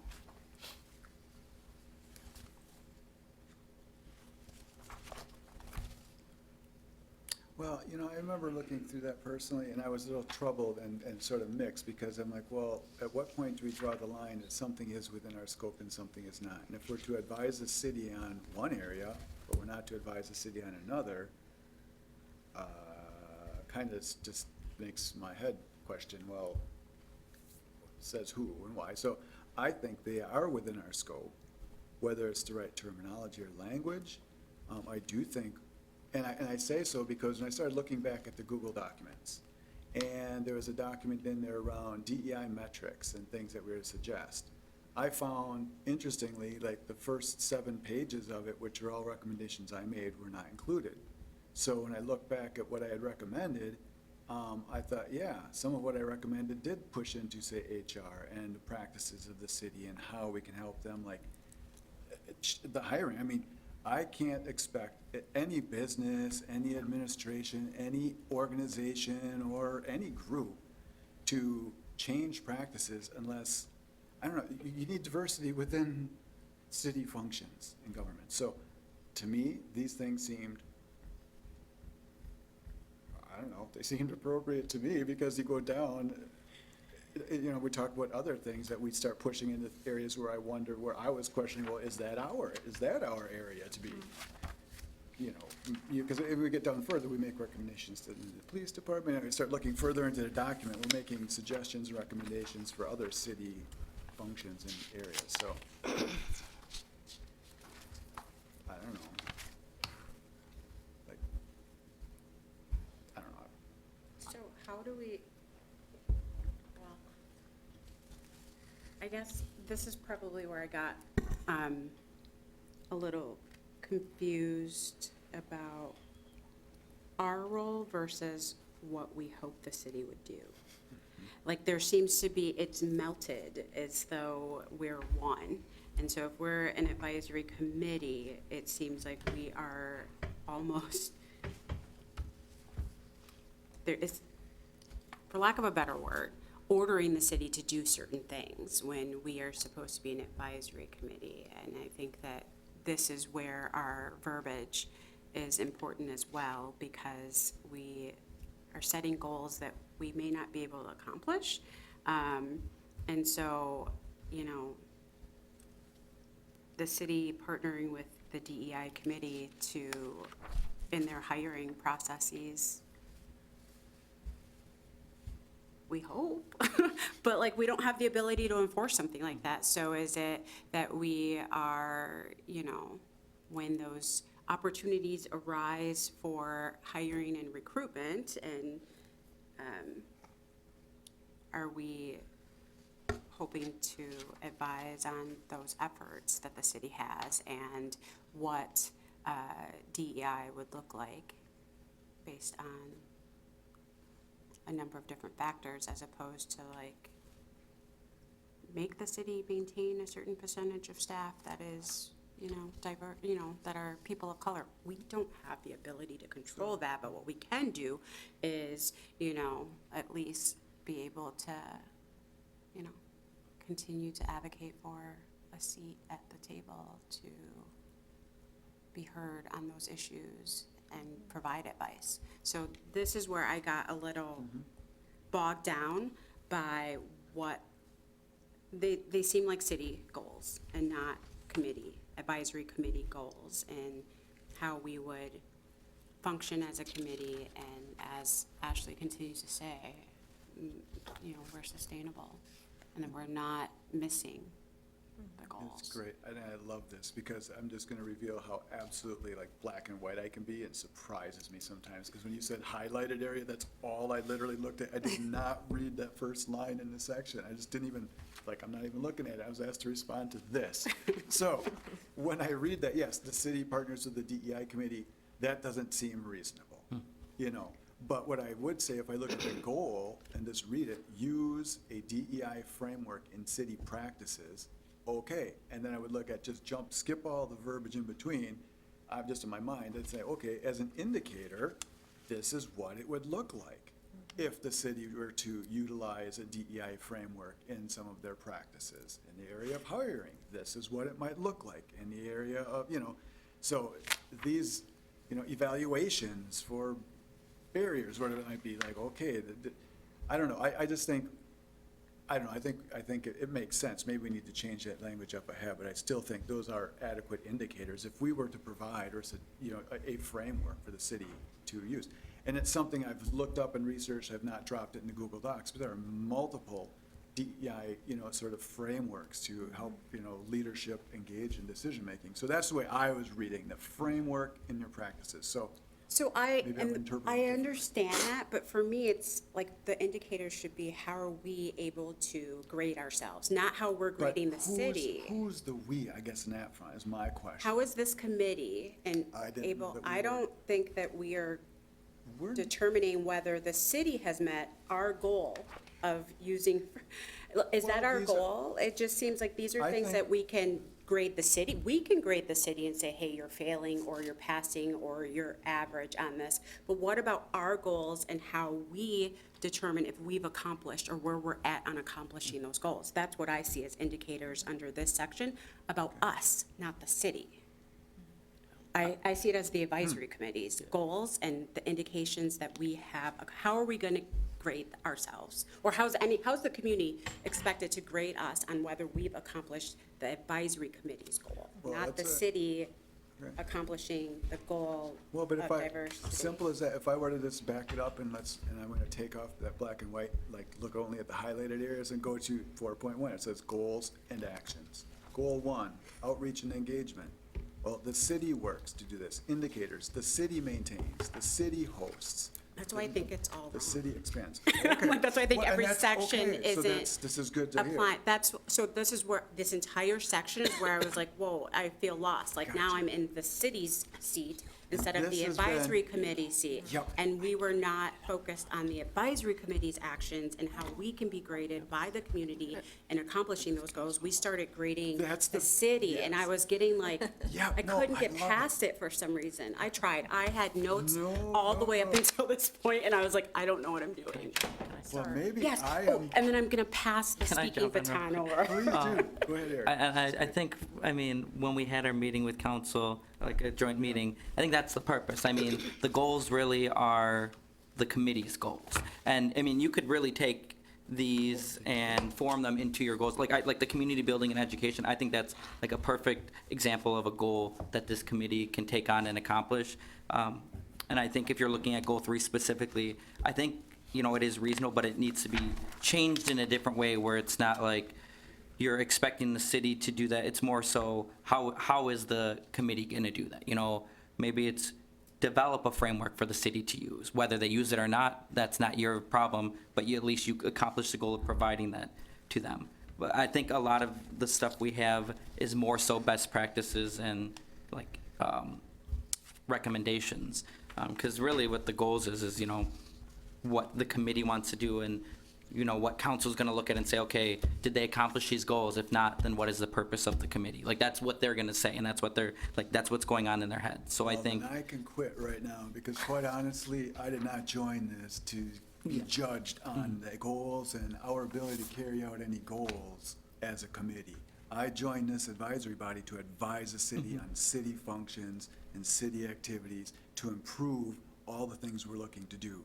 And if I'm gonna draft this just for council, whoever sits there to judge, did we meet our objectives and are we worthy of continuing, which is what I heard, and which was still why I'm troubled with this circular discussion we keep having around this, like the purpose of this committee. Like, I am, again, I'm not a window dresser, I'm not putting lipstick on a pig, because it still is what it is, and that's all I'll say. I'm just like, Oh, yeah. I'm stuck perhaps in this divide of like, well, then really what is our function? Right, well, Because- let me, oh. No, it's okay. I don't think, I can see your position, absolutely. I don't think that, I guess maybe because I went into this differently, and that we do have some hopes, goals, and desires for the city itself to make some changes that, you know, are needed, and be a part of that. But we still have to have our plan, like, our goals can be a part of that. I just think that the way those indicators are gonna be different for us. Like, are we absolutely wanting to continue to advocate, at every almost decision that's being made, as we talk about our plan lens, is it going to be looked at through this lens of DEI? And that's gonna be a lot of work and sometimes a lot of practice for people. And so, at a minimum right now, we really want to encourage use of this advisory committee in all ways that they can be advised, in hopes that we can eventually, as goals can sometimes be accomplished, we get deeper into some of those other things. So I don't want you to. True enough. I mean, you're very Abandon. patient. No, I'm just, but it is. Don't it's- leave us. It's not a threat, but it's simply a perspective that I'm still struggling with. And so, Yeah. and Aaron, I think you nailed it, because yes, we could put our advisory, the things we'd advise in the later section of the document around best practices and things, we can do that. But again, if this is gonna be utilized to say, did we achieve our goals as a committee, then, yeah, outreach and engagement, a lot of our ability to carry out any of the goals that we were charged with relies a great deal on resources that we're told are very, I mean, they are what they are, you know? And so I don't really honestly know how we're gonna, and maybe, I don't know how we're gonna really put down any real achievable goals without with so much ambiguity around, all right, if we're gonna have even one event, sure, we could have a goal that will sponsor one event a year. Well, okay, but what are the indicators it's gonna happen? Well, it actually occurs. Well, how is it actually gonna occur? Well, heck, it relies on a whole lot of other external factors they have no control over. Well, then I don't know that I wanna pin a goal that we're gonna be held accountable to so many external things that are really either embedded in something that should be a function of the city or reliant on all these other parties. Community building and education. We can lay a foundation, we can do this, we can start putting in some goals out there, but we've, all right, let's make it a goal. Let's have the city on the banner, advocate that they include a welcome statement and the DEI mission statement on the front and every page that you travel to on the city's, website. Well, I have no idea, is that something that the city's gonna, I don't know how to balance it, because any goal I feel that we would want to put on here, it's something I think it's gonna rely on. I don't know, I just focus it back on advising the city in these different areas, and I don't know, that's where it starts to fall apart for me. Well, And I'll stop because I think I'm not being really helpful. No, you are, and I love the ability for everyone to share their thoughts on this, and I love a great discussion, Oh, yeah, well, a so do I, great but I diverse just don't know discussion. if this is moving the ball down the line, so to speak, because I do feel the need that we have to get something to council in a format that's gonna be acceptable and respected, and we can start with little baby steps. And maybe that's just it. Like, maybe we just have to come up with some very simple goals and some very simple measures just to get something started. And I think that's know, what they said when we had our it joint is, and meeting. They that's were why just I'm like, so, whoa. I walked so- away from that feeling like, oh, well, now I get that they, just simple right now, because of course you're But always it revamping is, those goals and they become a little more intricate. And so I think if we're going to, have a framework for which, the city decides on contractors, like, we need to, our goal is to provide them one, and then to continue, because nothing was done, not many things were done the first ask, the first, take on it, but at least we have that goal and we don't give up until it's accomplished. More than it is just, if you're going to say no to this and you're not going to do anything, then we're never going to meet our goal. I don't see it that way, because as all of us have, dealt with adversity, it's kind of like, I'll keep asking and I'll break you down. And you're going to finally say yes. And it's like, maybe we have to approach it in different angles, but at least we're setting up we're opening that kind of communication, the dialogue, to set something specific that the city, our goal is to get the city to come around to this. And we're not graded on whether or not they did it. It's, we approached it in XYZ way, and did we accomplish that goal of presenting them with the information and advocating for it? Yes.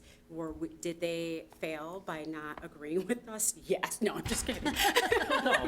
But that's kind of the idea that I was looking at this, and I hope that we can look at it more of like, what are we going to do, keeping in mind, yes, ultimately, we would like to have the city itself have some of these goals that we have right now, but how do we get them there?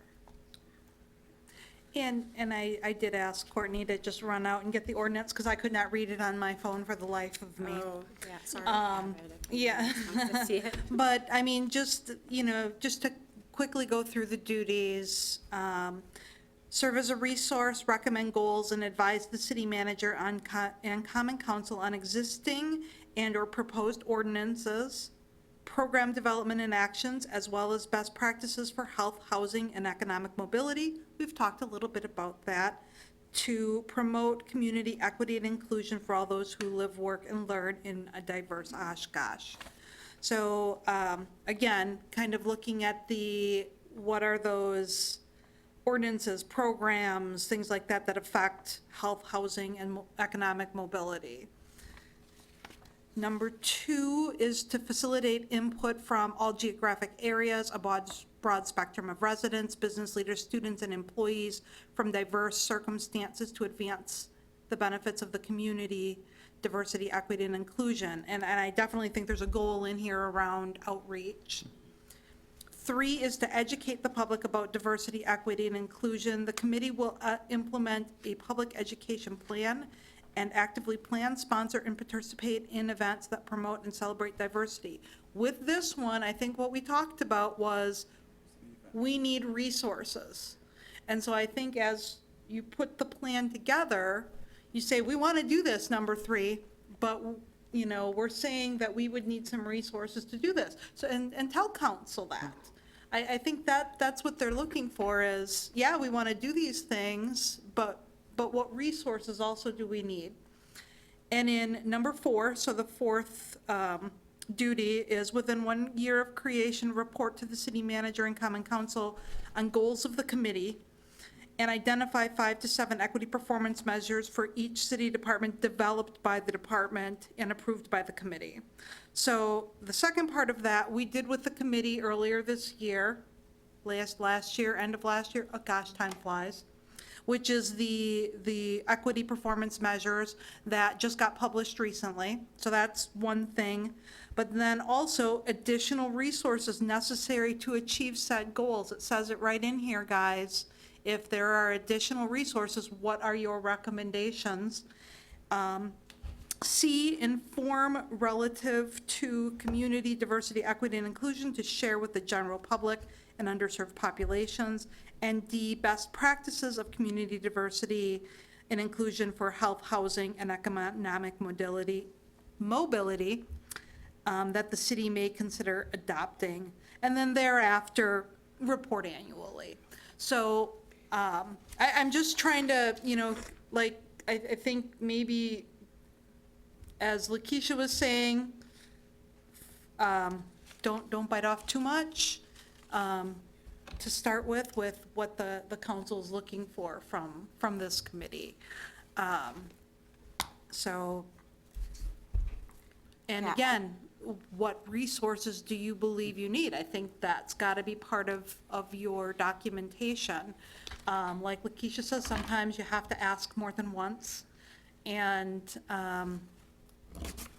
well, if you don't ask, if we don't continue to ask, then nothing will happen, right? So I don't know if that helped or made it even worse, but basically, I think outreach, input on current or future ordinances, as we've said many times, health, housing, and mobility, or were those something to that effect? And again, what resources and best practices do we recommend? So when I read that section of the duties, that was in my mind, basically our action plan, like what are we supposed to do? And so, the whole, like facilitating input, that is, for me, it was kind of, how are we going to reach the most amount of people to provide us information? That was one of our goals. Like, So how are we that's- going to get that public engagement that we so want, so we can know what it is our community is asking or needing or wanting us to bring to the city? And so that's what I was thinking of as like a goal. And then it's, to educate the public about diversity and things like that. It's like, okay, so do we need people to be aware of those, the days that we celebrate, the events, and having an event calendar, like something that people can reference of, cultural, diverse activities that are what we also want to bring to the city of Oshkosh as far as, the Harvest Moon Festival. And how are we going to do that? Are we going to, provide a list of those national or local days that our community members are going to be celebrating as part of? So that's what I was thinking, more of that. And then for the external, the internal stuff, providing them with those kind of performance measures. So these goals were written with those in mind. For example, Goal 1, outreach and engagement, is to facilitate input and engagement. Goal 2 is the community education plan. Goal 3, the framework and city practices. You could tie that in with economic mobility and housing and health. Recruit and retain diverse talent. Goal 4, again, would go in with economic mobility and leadership and that could tie directly into the city's strategic plan around city government functioning. And then goal 5, representation. So with all of these indicators, I think we can have these goals and then have the city accountable to these goals. And at the same time, these goals were written with the mindset that there is someone on city staff that is managing and executing alongside our committee. So the problem lies, and we've been going around and around on this, and it's, I think, understandable in our frustration, is we're being told of our duties as being advisory, but we're functioning as like city staff almost, of like trying to carry out some of these goals. For example, in goal number 1, let me see. Like, goal number 1, the city maintains an active social media presence and up-to-date committee website that allows for community members to submit questions, comments, and messages to the committee. So we've kind of accomplished that through our Facebook page, but at the same time, we can't publish. No one on the committee can publish that. Only someone from HR can publish. So again, that dissonance or that chasm of, this is our goal, but we don't have any power to execute this goal. So I think it's worth mentioning that, and we do have this section of necessary resources. We only have the main necessary resource that we keep reiterating is we need someone on staff, on city staff, to be able to execute these goals. And I think as far as accountability, we can add these goals and we keep the city accountable on, okay, we want a weekly post on, or a monthly post on, what we're celebrating this month, and we can put that back to city. Because if we don't have the power to post, then that's not on us, right? For example, I'm just going through all of these, like, if we don't have the ability or the accessibility to execute some of these, then it's on the city. And so the city then will see, okay, we can't execute these without a dedicated staff person. And then I think it becomes clear what we need. One suggestion also, just, I think it'd be helpful to reference each duty, like with each goal, just so like like people are reading, like that way you can like say, okay, this is why outreach and engagement is our goal, because it, like, this is the specific wording for each one. I think that would help. Like sub D, Like sub almost one. almost like if it's like Yeah. in that like little before the indicators, like say outreach and engagement, as quote, this is why we're doing this as one of our goals. But no, I completely understand that frustration. I get it, and I will say this is very unique. This is the only committee that is expected to do something like this, and unfortunately, this was passed before I got on council. But yeah, it is an issue. I agree. In the initial draft of this, there was wording that, this duty, like, duty 4.A will be addressed in this section of the document. Duty B will be, addressed in this section. I think it's been edited out since that initial draft, but I agree, Aaron, that would be helpful to tie our goals in here with the specific duty that we were assigned.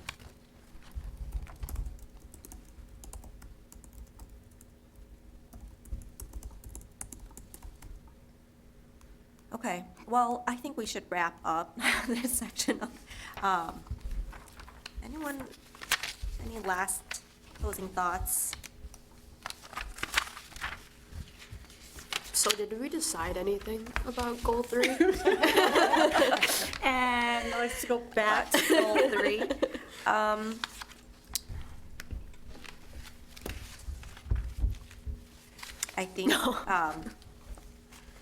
I think it's something we can think about between tonight and our next meeting. Again, And maybe the overall question is, you know, what is our committee's, like, how do we frame these in a way that is, that keeps city accountable?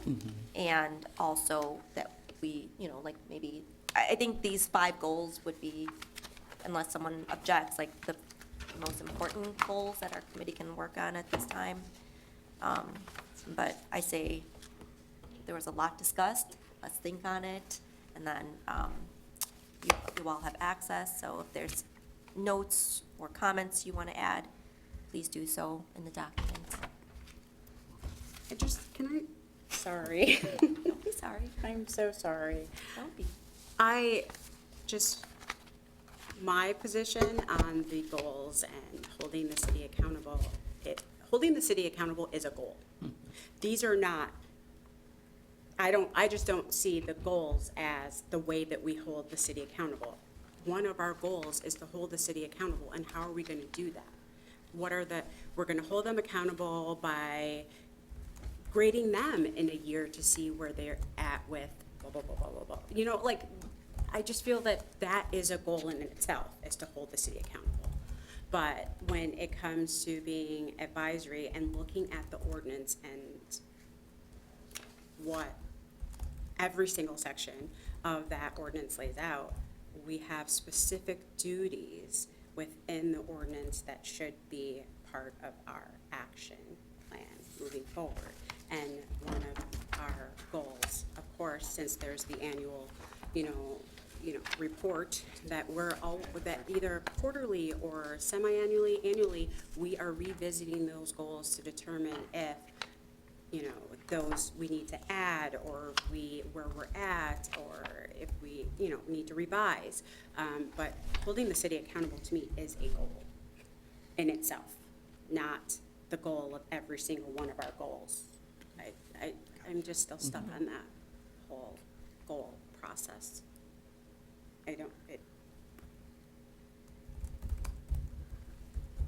Legally, it's confusing.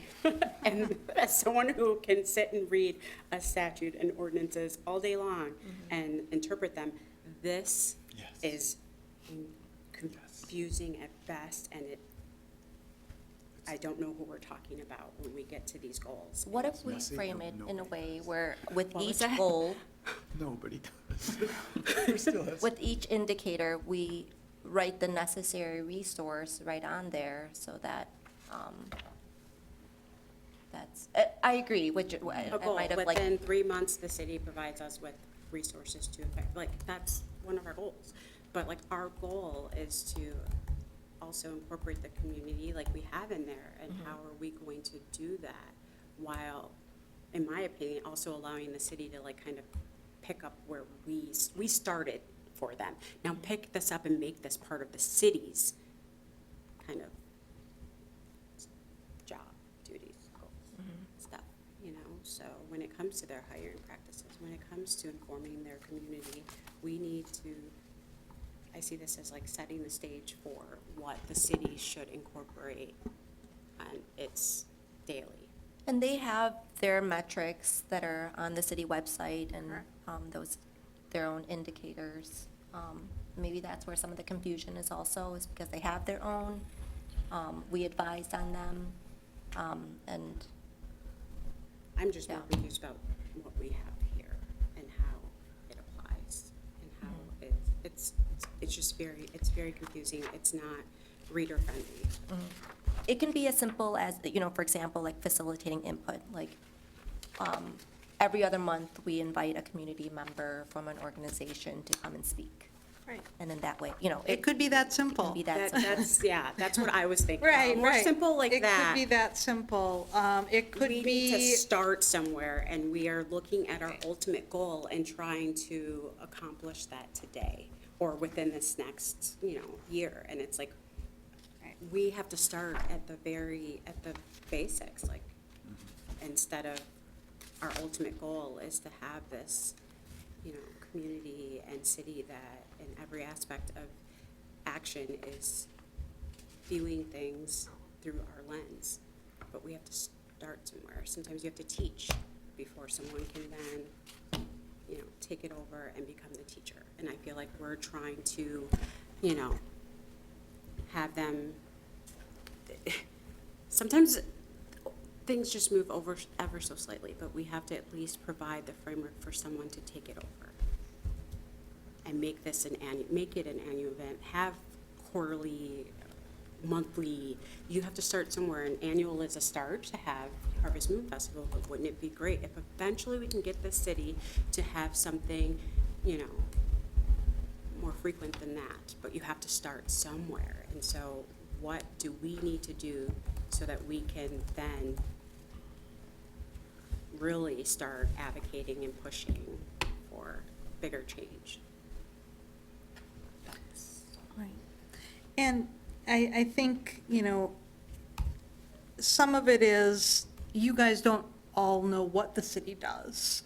For example, the museum just had their, Dia de los Muertos. thank you, Dia de los Muertos event to celebrate that holiday and the cultures that celebrate that. It's not that the city doesn't have events, and it's not that the city doesn't have things that we're working on, including using a DEI lens on all of our practices. That's something that's expected of the leaders, to put that DEI lens on and get people involved who will better help you understand what you might be missing from a impact lens. Also, we have an internal DEI committee of employees to help advise us on employee practices, including some of the things we've done is, we've of course brought in employee training, but we also started doing just short videos for the employees, because guess what? Our employees don't have the time, or honestly even always the appetite, to sit in a 4-hour training every couple of months.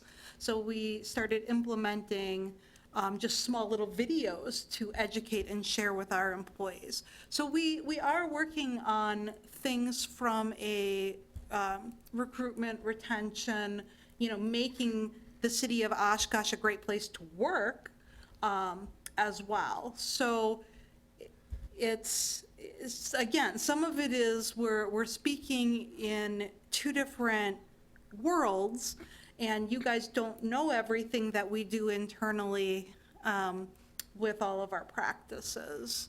I know that's one of the reasons why Kelly Nyforth came to the last meeting, to help the committee understand some of the programs that are offered from our economic development, community development organization. And also then, if I know one of the members was wondering, hey, can the city offer something different to help people with their housing needs? And that's the type of input we definitely want to hear. What are we not providing to the community that they need? And I don't know if anyone gleaned anything from our presentation from Kelly, but they do have flexibility in what we can do to give better programming to the community. And those are some of the things that Kelly wants to hear, the city wants to hear about, because we don't always have our pulse on what the members of the city need.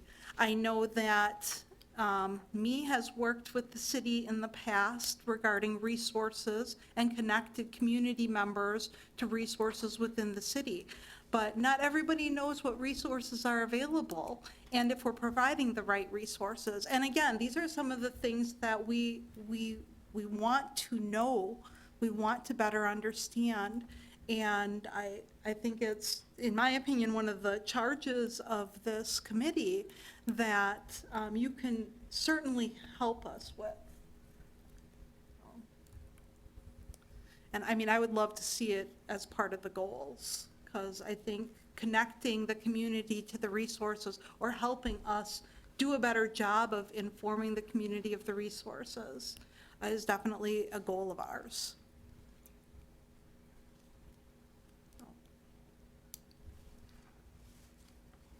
Ashley?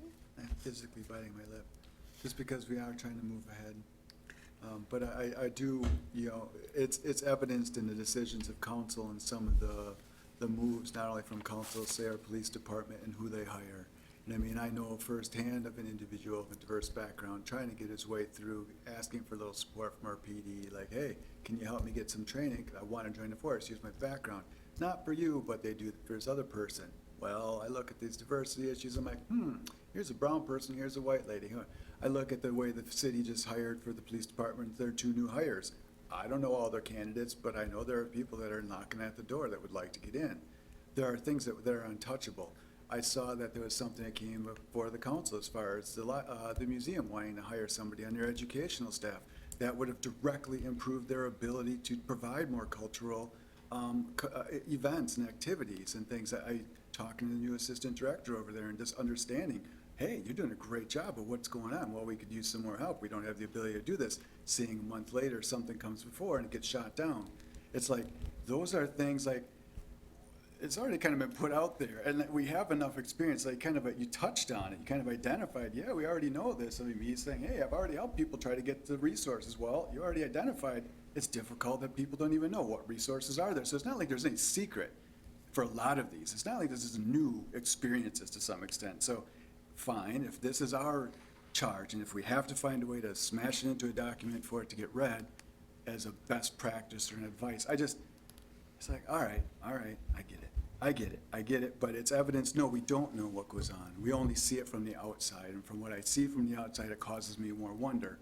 Hey, well, why is this department of the city making these decisions and hiring? Well, we have no ability. Well, we can look at what their DEI plans are and what their actions are we've approved, but we have no influence, So, I mean, to me, we see what is being done only by its actions, and what the actions are don't necessarily reflect maybe some of the good work that is being done. Not, so I just want to acknowledge that, so then maybe that's where the transparency factor comes in. Maybe, I don't really know, not that we are the end all of anything by any means, we're just a group of people. But that's where I look at it, as actual evidence in the decisions being made. How are the ARPA monies being utilized? Well, hell, if I could figure out how and when something was going to come before council, or who's talking about what, and how money is going to be utilized here and not there, when I know for a fact, there's all kinds of needs. I looked through all this housing stuff, and I tell you, the one thing that stood out to me, and Kelly's not here to hear it, but this is out there, I mean, convey it wherever it needs to be. I don't have time to chase her down. I look at all the other people that were part of developing those reports. I have no influence over those other organizations or nonprofits or community-based organizations, but all of our continuum of care model here in this city is based on worthiness. Have you achieved X number of check the boxes, now you're proved you're worthy to go to the next level. These classic continuum of care models that just discriminate continually against the people most in need of housing support and services. Well, you can only get through here. Well, you're gonna get kicked out here, but yeah, you need roof overhead, but you can't comply with these things. Well, you're not worthy to move into this next program, which might really actually benefit you. I mean, these housing first models and continuum of, there's a place for it. I'm working actively with, community organizations and churches trying to develop this, where we get the money, who we can get support for it. It comes down to the city. I'd look at public health things. I mean, there's just so much that I'm getting a little off track, but we see it evidenced in the actions, because you're right. We don't know what's going on inside. As a citizen or a community member at large, you have no idea how to influence these things, because it is not transparent. And it's clear to me, the only thing that's transparent is that it's business as usual in too many fronts. And it's frustrating as heck. It's been going on for generations. And again, this is why he was here, to try to influence it. And I find him being stuck in this little bit of a hamster wheel around some of these things. Not that they're not important, but to me, they're not important. Like, how am I gonna get advice out there? Like, fine, I'm more of an action-oriented person. And I come from a community organizing and action-driven background. And I find that, my time here is not the most valued. So, not that you don't value and I don't value you, but it's like, this disconnect is a problem, and it's frustrating, and I don't know what to do about it, other than to start organizing people outside of this to take direct action. And that to me seems like, well, all right, because the city can't organize people. as an advisory body, we can try to influence and educate, but we can't organize and support people to take action in and of itself if we can't even figure out the machinations of the city and how to stay on top of this dollar or that decision, or this, we talk about proposals and ordinances and things. I still can't say I have a sense of what's coming in down the pipeline. I don't know what's in queue off the record.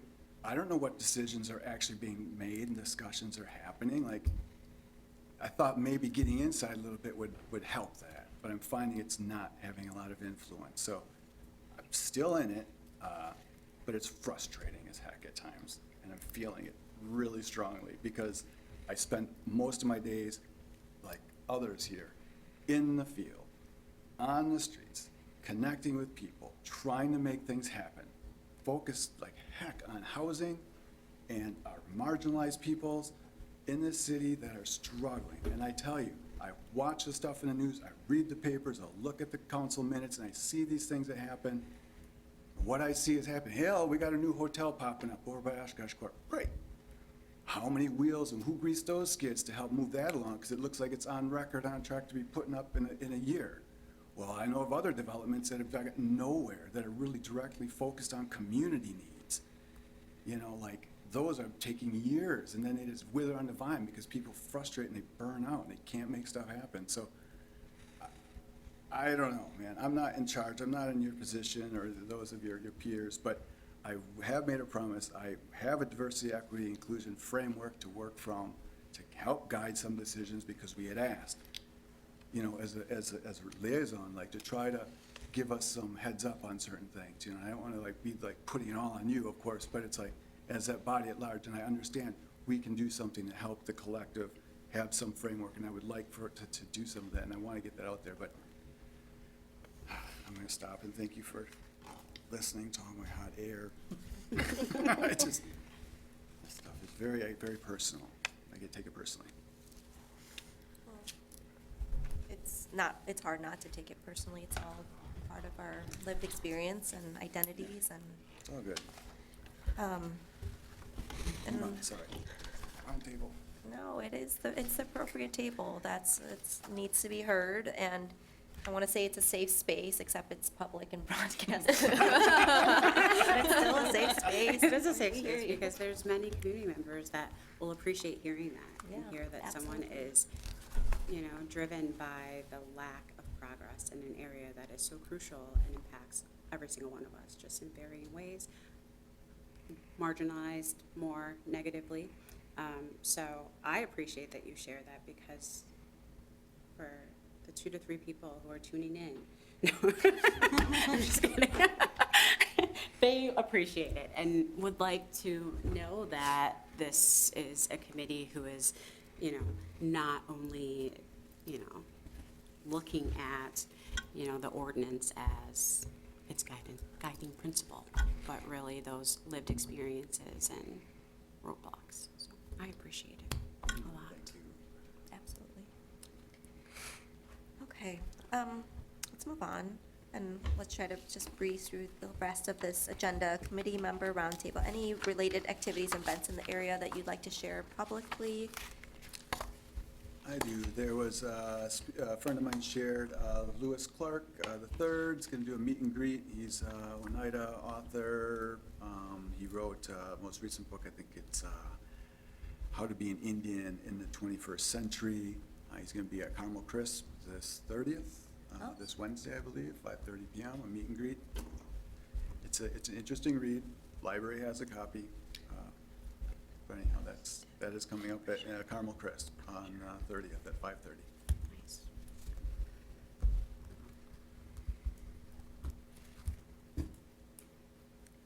I will send out another event. There is a DEI conference called Toward One that will be held in April. I believe they're still seeking submissions for proposals, if anyone is interested. But I will send that via Michelle, and maybe you can pass it on to others. Via proposals. To present. To present Oh, at to Toward present. One. Okay, Yep. okay. Any other events? Okay. Outstanding items.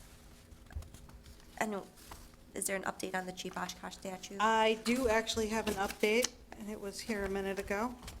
It's the bottom one. It's this one? Yep. Okay. So, I did get an update from Parks Director, and he indicated that the sign company in the Menominee Indian Tribe recently proofed 2 of the 5 signs for production. And so the other 3, so they should be in production. And we are now waiting on the other 3 signs for proofs from the company. So, actually, a little bit of progress. And then, we already talked about the community events, so I don't think we need to discuss anything else on there. And then review future items on council agenda. Yep. Oops, I just gotta find the right page now, because all of my pages got discombobulated somewhere during this was it the last page? Future agenda items. So, adopting the 2023 utility budgets and rates will be upcoming, if anybody's interested. A closed session on December 13th, the city manager's review is upcoming. And also a review of the beer garden ordinances and processes will be upcoming. I don't know that there's a date on that one yet. Any I idea? think by our next meeting, we were provided information, but they're still kind of working on it. So I think by our next meeting, we'll either be taking a vote or just having a presentation on it, on their findings. Okay, so that would actually probably be the December 13th meeting, I'm Yeah. guessing? Yeah. I'll also add too, we're in the process of re-reviewing all the committees, and just like the functions of committees, you know, if any still serve their function and need to exist, things like that. So my guess is there's gonna be like a subcommittee that's created. There's no exact like schedule or date for when that is happening. We've just gotten the very early talks about that. Well, please keep us Yeah. in the loop, because I have a sense that like at least one of our heads is on a chopping block. I hope not, but I wouldn't be surprised. That's my pessimistic viewpoint of the way of the world, sorry. Yeah, that's important to know, thank you. Okay. All right. Any future agenda? We talked about having the community event. Yep, we Future will agenda put items, the Harvest Moon on the agenda for next time, as well as to continue to work on our plan. but- Okay. Thank you. All right. All right. Can I have a motion to Adjourn. adjourn? So moved. Second. All those in favor? Aye. Aye. Any Aye. objections? Thank you. Okay, thank you.